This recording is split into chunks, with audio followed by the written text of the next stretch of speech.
Olá pessoas, como foi a semana? Espero que bem. No vídeo de hoje nós vamos conhecer um pouquinho mais sobre as histórias alternativas, na verdade, do rei Salomão. Lembra do vídeo que eu fiz com a introdução explicando que existem histórias alternativas?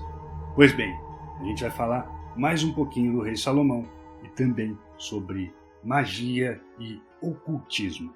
Antes de começar, uma breve recomendação. Se você não viu o vídeo anterior, é melhor assistir, que é para você não ficar meio que de fora do assunto, ficar sem saber do que se trata. E lembre-se, eu apenas conto as histórias. Na breve introdução do vídeo anterior, nós falamos do rei Salomão. Falamos também sobre a história dele, sobre o ponto de vista de outras culturas e outras crenças. E hoje, nós vamos falar um pouquinho mais sobre o rei Salomão. Vamos entrar dentro de um conteúdo chamado O Testamento de Salomão. Esse Testamento de Salomão é um livro muito antigo, que não é todo mundo que conhece não. Só que chega a ser um pouco sinistra e assustadora a história que ele conta nesse livro. Pois ali ele deixa claro que ele usa de conhecimento e magia para dominar alguns demônios. E a nossa história começa da seguinte forma. O tal livro aí diz o seguinte: o rei Salomão havia dado início à construção do templo sagrado. E haviam, obviamente, várias pessoas trabalhando no templo. No entanto, havia um rapaz lá que era filho de um mestre de obras, um garoto no caso, que estava indo trabalhar e chamou um pouco a atenção do rei Salomão pelo fato que o rapaz estava um pouco magrinho. Bem, acontece que o rei Salomão chegou até ele e perguntou: pô, eu não te pago aí um salário em dobro? Igual estou pagando para todo mundo? O que está acontecendo com o teu salário? Por que você não tem... você vem para trabalhar, você parece que está meio franzido, cada vez mais fraco, desanimado. Mas enfim, aí o garoto olhou para o rei Salomão e disse para ele o seguinte. Ele disse: olha só, meu rei, acontece que toda vez que eu recebo meu pagamento, um demônio vem e põe a mão nele e leva ele embora. Bem, então o rei Salomão ficou encucado com aquilo. E obviamente ele foi procurar a instrução de Deus, a instrução divina, ele foi rezar, orar, e foi para tentar entender o que estava acontecendo com o garoto, para ver se dava um jeito, se solucionava aquilo. E eis que aconteceu o seguinte: durante a noite, em resposta às orações de Salomão, um arcanjo chamado Miguel chegou até ele e deu a ele um anel contendo um símbolo, que é esse símbolo que você vê aí. O tal símbolo aí é conhecido por hexagrama, mas ele também tem outros nomes. Algumas pessoas, por exemplo, conhecem ele como a Estrela de Davi, embora isso tenha sido dado a Salomão. Após receber as instruções do arcanjo, Salomão pegou o anel e deu na mão do garoto aí, do rapaz que trabalhava para ele, e disse o seguinte: quando o demônio vier, você vai pegar esse anel aí e vai lançar sobre ele. E foi exatamente o que ele fez. Na hora que o demônio veio roubar o salário dele, ele jogou o anel no demônio, e o demônio foi obrigado a se apresentar a Salomão. E eis que o demônio se apresentou, e ele e Salomão tiveram uma grande conversa, e o demônio se chamava Ornias. Um fato interessante de quando o demônio chegou até Salomão é que ele ficou com tanto medo, pois até então nenhum ser humano havia prendido ele, que ele chegou até a propor algumas coisas para Salomão, como por exemplo, entregar outros demônios a ele.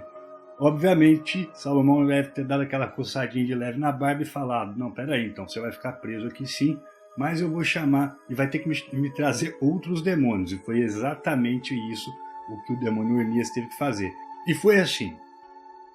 Salomão fixou o selo e o anel no próprio Ornias, e Ornias foi até Beelzebu. E chegou lá e falou: olha, Salomão está te chamando lá. Aí o Beelzebu vai: mas quem é Salomão? E Salomão o quê? Aí o Ornias pegou o anel, lançou sobre o selo, no caso, lançou o selo do anel sobre Beelzebu, e Beelzebu começou a gritar de dor, a queimar, e Ornias repetiu: Salomão está te intimando. E obviamente ele foi obrigado a ir até a presença de Salomão. Chegando lá, esse Beelzebu, como ele é um demônio maior, ele foi interrogado por Salomão, e Salomão descobriu muitas coisas com ele. Ele descobriu, por exemplo, que existia demônios femininos, demônios masculinos, que existia toda sorte de tipo de demônio espalhados pelo mundo, cada um com a sua especialidade. Obviamente que Salomão fez com que Beelzebu trouxesse outros demônios e ele foi interrogando um a um. E durante o interrogatório ele também perguntava aos demônios se existia algo que lhe causasse dano, ou que poderia lhe machucar ou lhe espantar. Então eles acabaram tendo que dizer, por exemplo, alguns demônios tinham medo, no caso, de determinados anjos. Era um anjo determinado ou específico que dava conta de tal demônio. Bem, olha só que interessante. Pelo jeito, Salomão interrogou diversos demônios. E toda essa história começou porque um rapaz que ia trabalhar no templo teve seu salário roubado, consumido pelo demônio. Então o que Salomão pensou? Já que existe tanto demônio assim, já que estão roubando o salário do moleque, eu vou fazer o seguinte, eu vou pôr essa cambada de demônio para trabalhar na construção do templo e de grátis. E segundo o livro, foi justamente isso que aconteceu.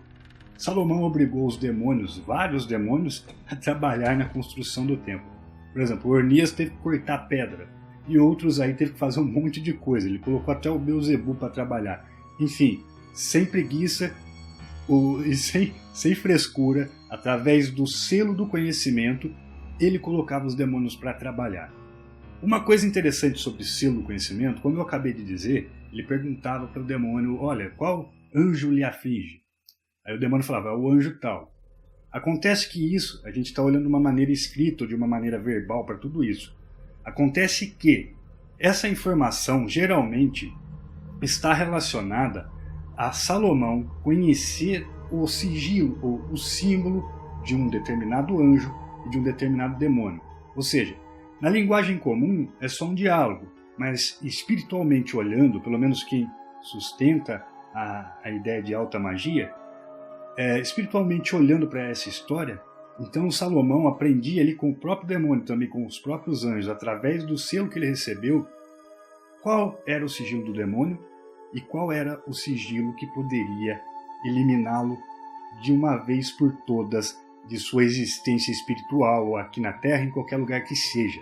E com isso, a alta magia, se baseando em outros textos que supostamente teriam se baseado também nesses documentos do Testamento de Salomão, criou-se um ramo da magia chamado Goécia ou Goétia para alguns.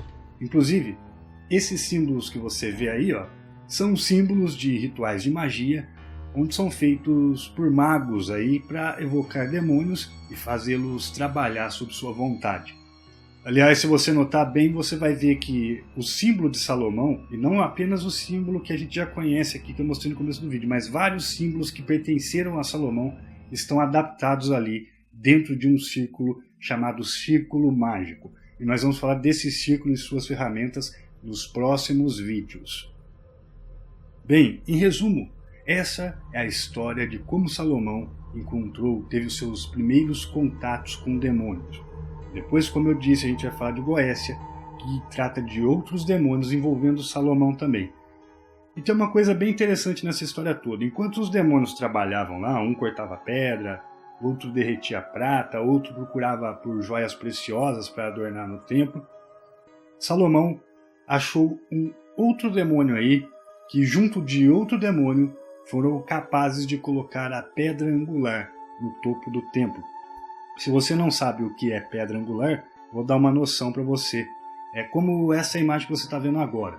Imagine um arco utilizado como coluna e no centro desse arco, lá em cima, existe uma pedra bem grande que fica totalmente na horizontal.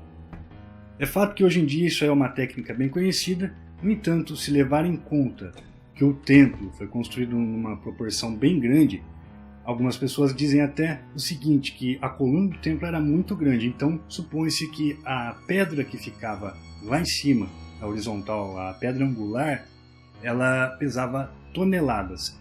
E no caso, Salomão até fala no testamento dele que a pedra ficava flutuando, né? E no caso de flutuar, porque ela flutuava? Pelo seguinte, porque ele obrigou a dois demônios a não só colocar a pedra, como também vigiar ela, fazer com que ela flutuasse ali por todo o tempo que fosse necessário.